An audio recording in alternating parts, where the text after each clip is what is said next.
hari ini kita ada isi Go Talk pagi. Bulan ini kan kita memperingati Hari Kartini nih. Untuk memperingati Hari Kartini, topik hari ini adalah peran wanita di industri logistik. Yang di depan saya sudah kedatangan tamu, yaitu Ibu Denik Agus Setiawati, selaku dari owner PT Nomo Logistik dan sekretaris Perkumpulan Pelaku Logistik Indonesia bidang cold chain. Selamat datang Ibu Denik.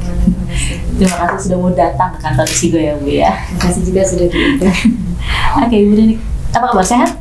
Alhamdulillah sehat. Sebelum mulai mungkin sebenarnya menarik ya perjalanan karir Ibu nih. Sebelum lebih detail lagi ke perjalanan karir Ibu di industri logistik, mungkin bisa ceritakan nggak sih Bu? Kan kalau kita lihat pengalaman Ibu 20 tahun di industri logistik, bisa ceritakan perjalanannya nggak Bu, seperti apa?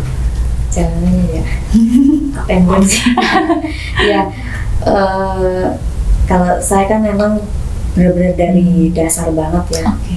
Berawal dari customer service gitu kan, terus ada peluang misalnya naik lagi gitu. Itu pun juga agak susah ya jenjang karir di sebuah perusahaan besar zaman dulunya gitu. Jadi ya tidak semudah itu juga langsung naik gitu kan. Ya bertahap sih, setelah dari customer service menjadi customer service after sales service, terus meningkat lagi ke telemarketing, terus ke sales juga yang di keekonomian lapangannya juga gitu. Ya sampai pada akhirnya ya sekarang ini dari semua pengalaman itu saya jadikan sebuah tempat saya untuk belajar atau kampus di industri logistik khususnya ya gitu. Oke, berarti total dari awal benar-benar fresh graduate itu dari customer service? Ya. Oh, customer service ini perusahaan apa tuh? Itu sampai sekarang saya tidak pernah melupakan karena di sana saya mendapatkan ilmu lebih banyak ya, dan dapat ilmu plus juga per 6 bulan kan kami selalu di training. Itu PT Caraka Yasa. Di bidang apa? Logistik. Logistik tapi lebih ke retail ya gitu. Pada zamannya itu memang itu benar-benar masterpiece untuk kurir gitu. Berarti total Bu, kira-kira dari total selama 20 tahun ini sudah berapa di perusahaan logistik sih kira-kira? Kalau di perusahaan logistik saya ada berapa ya? 1, 2. Oh banyak nih. Enggak sih, enggak banyak karena zaman dulu tuh kalau kita melamar di sebuah perusahaan itu akan dilihat track record kita, perjalanan karir kita tuh jika hanya sebentar itu akan menjadi sebuah pertanyaan di sebuah perusahaan. Makanya ya saya bersyukur alhamdulillah 10 tahun di Caraka Yasa. 10 tahun Bu? Ya, dari 2001 sampai 2010. Di situ banyak ilmu yang didapat juga dari customer service sampai ke tahap sales pun, dan juga ada edukasi tambahan semacam kayak kata saya tadi training itu. Kalau dia kan berarti Ibu dominannya di sales marketing ya? Ya. Itu emang passionnya atau emang dari pengalaman awalnya juga sales marketing, sampai sekarang sampai pekerjaan yang sebelumnya pun sales marketing, apa gimana? Dibilang passion saya nggak tahu apakah itu sebuah passion karena memang saya dari sekolah pun saya dulu seneng jualan, seneng berdagang, iya. Semacam kayak gitu. Zaman dulu kan belum ada online shop apa ya, belum ada sosmed gitu. Jadi ya seneng aja berdagang, itu seneng gitu. Tapi habis mungkin isi TV mental nih, menariknya apa sih untuk sales marketing? Biasanya orang takut dengan target, takut dengan cara nawarin produknya. Nah, kalau dari Ibu sendiri menariknya terutama di industri logistik untuk sales marketing itu apa sih? Ya itulah tantangannya sales ya, karena saya tipe orang yang seneng dapat tantangan gitu kan.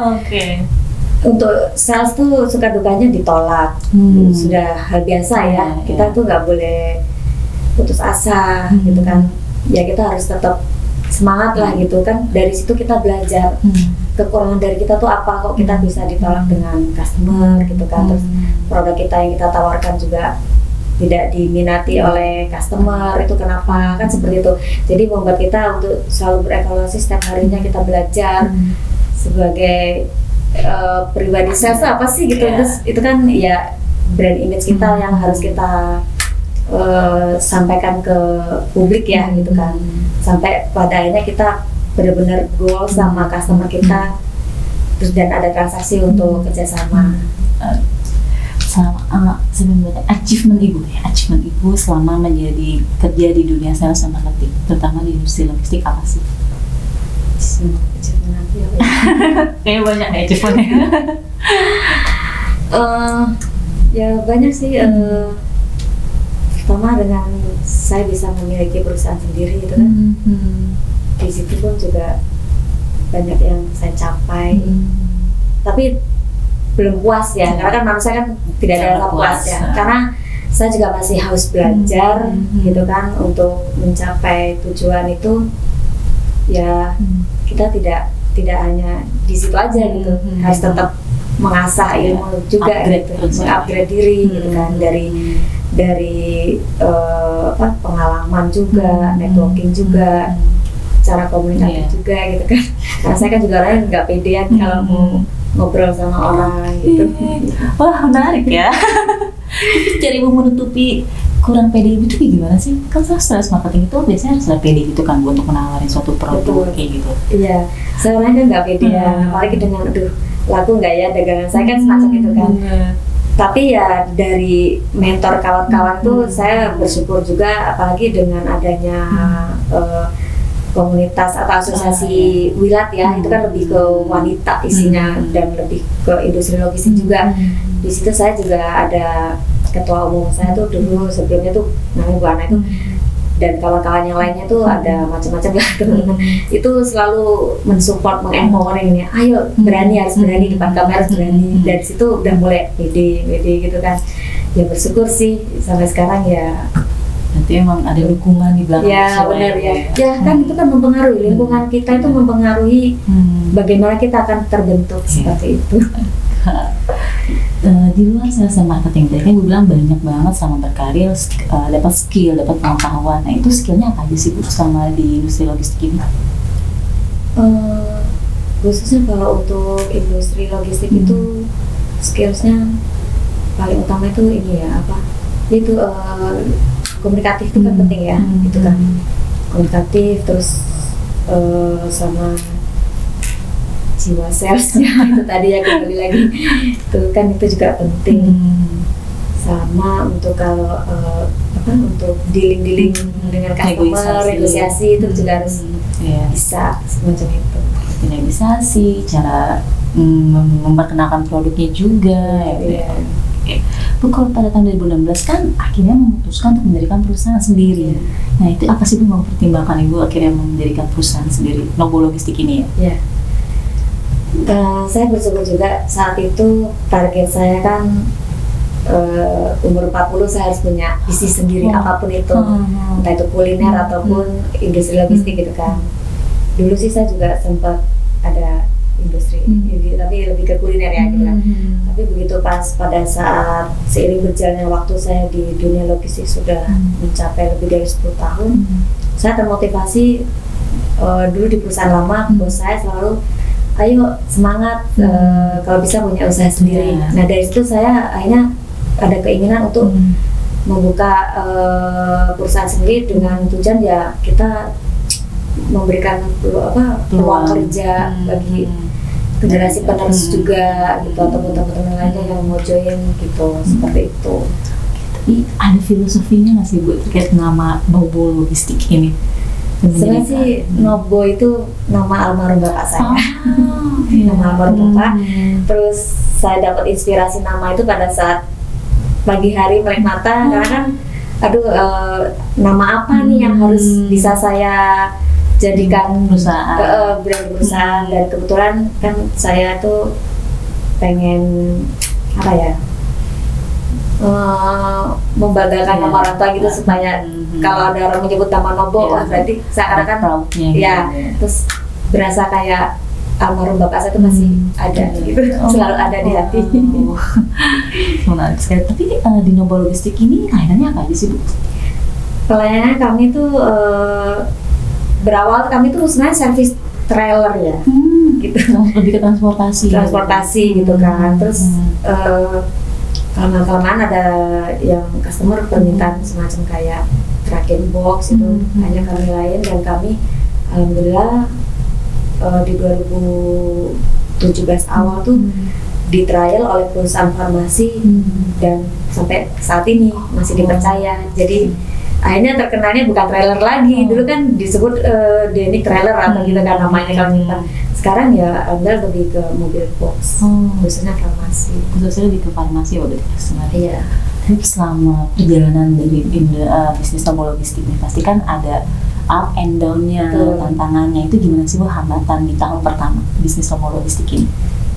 Tahun pertama itu cara nge-brandingnya kan agak susah ya, karena Nobo gitu loh, sekarang kan nggak tahu apa sih gitu kan, Nobo siapa sih kan gitu. Jadi ya nge-branding ke lingkungan teman-teman, terus dan kebetulan saat itu juga mulai ada komunitas logistik ya gitu. Nah dari situ udah mulai nge-branding diri lah gitu kan. Nah itu saya jadikan sebuah kesempatan untuk memperkenalkan siapa sih Nobo itu dan service Nobo itu apa, seperti itu.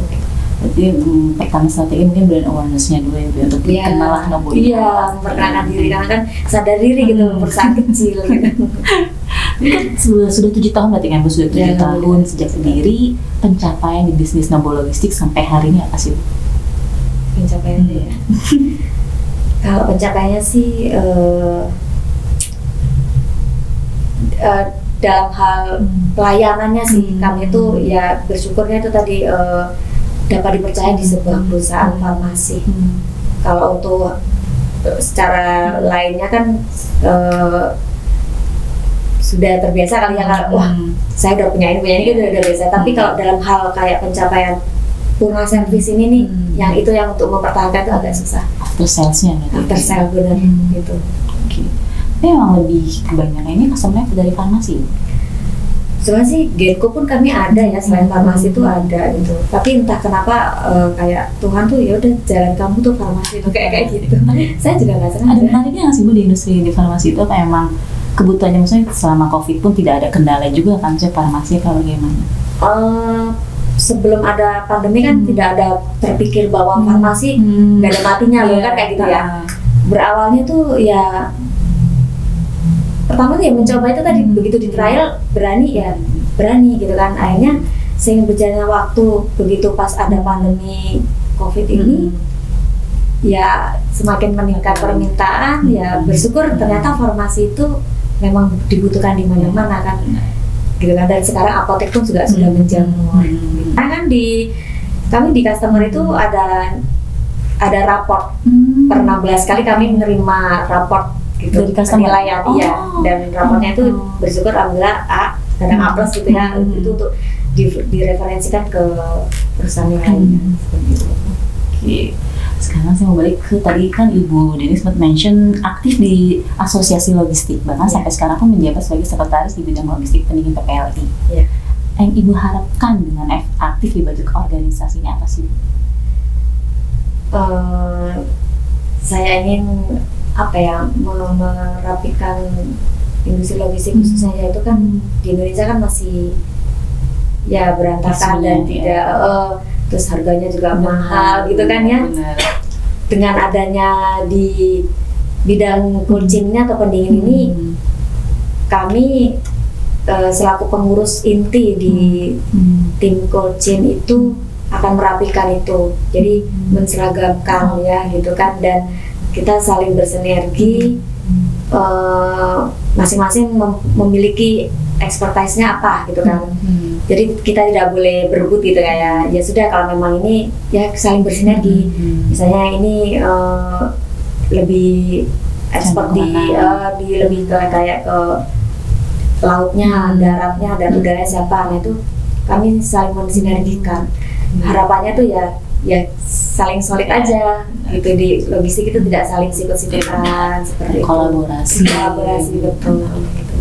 Tapi baik lagi kan kita memperingati Hari Kartini Emansipasi Wanita. Sebenarnya kan orang seperti Ibu nih dalam konteks wanita yang berkarya di dunia logistik, trennya saat ini apakah sudah banyak ya Bu ya? Kalau sebenarnya kalau kita jelajahin ada beberapa, tapi tidak sebanyak mencapai 50% dari gender laki-laki sih, belum sampai ya gitu. Mungkin kan merasa khususnya apalagi kalau logisnya project ya, kebanyakan kan di lapangan gitu kan. banyak yang perempuan itu kan, aduh nanti kulit aku ini di lapangan baper pula kalau kebentak itu kan, dibentak sopir atau apa namanya sopir kan, cara bahasanya kasar di lapangan. Kadang perempuan kalau sensitif mereka kan baper, terus sudah gitu kan, harus kuat mental juga sih gitu sebagai perempuan. Apalagi sekarang sudah zaman sudah semakin gitu ya, persaingan antara wanita dan laki-laki. Itu kan hanya perbedaan gender ya. Tapi kalau untuk mental, saya rasa lebih kuat mental wanita daripada laki-laki. Zaman sekarang zaman strawberry gitu kan, gampang itu sensitif. Benar. Tapi kalau untuk di posisi seperti Ibu CEO, pengusaha itu memang banyak kan, Bu? Alhamdulillah begitu ada perkumpulan yang asosiasi wanita logistik itu ternyata banyak CEO wanitanya gitu di industri logistik ya? Di industri logistik khususnya. Ya. Berarti seberapa besar kerja atau peluang karir di industri logistik bagi kaum perempuan? Banyak. Kalau seandainya para generasi yang sekarang ini ingin lebih kreatif di dunia logistik itu sebenarnya banyak peluangnya, asal ada keinginan dan kemauan itu. Kemauan, kian dan harus mentalnya. Betul, mental kuat juga di dunia. Itu apa? Saya logistik ya. Benar. Itu. Karena logistik sebenarnya lebih keras ya, Bu. Benar, iya. Karena kan melibatkan banyak divisi juga gitu. Jadi kalau menurut Ibu sendiri nih, penyebab sebagian besar perempuan Indonesia belum tertarik berkarir di industri logistik apa sih, Bu? Itu tadi, karena mereka mungkin mentalnya nggak kuat. Yang kita hadapin kan kebanyakan kan sopir ya, atau driver gitu kan. Driver tracking itu kan ya begitulah gitu kan, karena kerjanya di lapangan. Terus kalau seandainya cara penyampaian, misalnya kita sebagai orang back office-nya gitu, cara penyampaian ke mereka orang lapangan nggak tepat gitu kan, akan salah juga gitu menerimanya. Nah itu misalnya kalau dibentak gitu kan jadi baper gitu. Kalau kita nggak kuat ya nggak kuat mental, kita cengeng jatuhnya di depan mereka seperti itu. Tapi ada nggak sih pengaruh kurangnya sosialisasi oleh pelaku logistik atau kurangnya dunia pendidikan untuk memfasilitasi? Sebenarnya itu tidak ada yang membatasi hal itu ya. Apalagi di saat ini nih kuliah untuk bidang logistik itu sudah ada loh, dibanding zaman-zaman saya atau para senior dulu itu tidak ada sekolahnya. Harusnya tidak ada penghalang lah untuk kita atau sebagai perempuan pengen berkarir di dunia logistik khususnya tuh nggak ada penghalang itu sih. Kalau ada itu tadi keinginan dan kemauan untuk mengambil diri, harusnya bisa. Ini semenjak pengalaman Ibu kan Ibu sebagai wanita kerja di industri logistik, ada nggak sih Bu pernah mengalami diskriminasi? Karena kan perempuan memang menjadi minoritas gender kan di industri logistik. Apakah ada fenomena itu juga di industri logistik? Dari pengalaman saya pribadi di awal sempat sih gitu kan. Kalau kita lagi ada pekerjaan di lapangan kan harus supervisi itu ya, untuk mengontrol para driver gitu kan. Sempat ada, loh kok pengurusnya perempuan, emang nggak ada yang laki-laki? Loh memang kenapa nggak perempuan Pak? Oh nggak apa-apa sih gitu kan. Karena kan justru kan orang laki akan merasa sungkan dan segan kalau perempuan gitu diatur oleh dan dikontrol oleh perempuan gitu kan. Tapi kembali lagi kalau kitanya cara kita penyampaiannya tegas, terus bijak serta profesional, saya rasa lawan bicara kita atau lawan jenis itu akan ya ke kitanya lebih menghormati itu. Karena kan awalnya itu kok perempuan gitu, mungkin mereka biasa melihat ini rata-rata cowok di lapangan gitu kan. Makanya itu tadi cara kita di lapangan itu seperti apa mengontrol mereka gitu kan. Dari segitu tadi kita harus lebih profesional, bijak, terus cara bicaranya juga kita enak gitu kan, mereka juga akan menerima kitanya pun enak-enak juga. Harus tegas sih, Ibu harus tegas jangan boleh lembek. Iya. Malah kita kalah sama mereka. Kan di momen Hari Kartini nanti bentuk kesetaraan seperti apa yang ingin Ibu harapkan, terutama di industri logistik? Ya saya khususnya sebagai perempuan di industri logistik ingin mengempowering atau mensupport mereka untuk ayo kita lebih apa ya, di dunia industri logistik itu banyak peluang loh untuk kalian gitu. Jangan kalah sama gender laki-laki gitu. Sebagai perempuan kita juga harus punya kesetaraan di dalam pekerjaan, pendidikan juga gitu. Sekarang itu juga sudah banyak kok wanita-wanita modern yang sudah ingin bekerja, ingin mandiri tanpa harus bergantung dari laki-laki. Gitu ya, Bu. Kan Ibu tadi sempat mention aktif di Wilat ya, Bu, Women in Logistics and Transport dan IWTL. Organisasi ini, Bu, atau kegiatan dan program organisasinya seperti apa ya, Bu? Kalau basic asosiasinya sih untuk para wanita yang berpraktisi di dunia logistik ya, gitu kan. Dan untuk programnya kebetulan saat ini lebih banyak charity-nya tuh kayak baksos gitu ya, sama mengempowering wanita-wanita UMKM untuk lebih go internasional gitu kan. Selama ini kan UMKM lokal itu kan tidak banyak dilirik ya, karena brand lokal kebanyakan kan banyak yang dari luar gitu kan. Dan di organisasi atau di asosiasi kami itu malah justru ingin menaikkan UMKM lokal itu, nge-branding diri lah gitu ya, supaya seperti itu. Oke. Ini boleh siapa aja, Bu, untuk gabung di Women in Logistics ini, di Wilat ini? Siapa aja yang bisa gabung? Siapapun di Wilat, dan kebetulan memang di Wilat kan berbayar ya gitu. Karena Wilat ini juga dibawahin oleh CILT, karena dan CILT itu pusatnya ada di London gitu kan. Itu jadi siapapun sih bisa, tapi dengan syarat itu tadi mensubmit CV.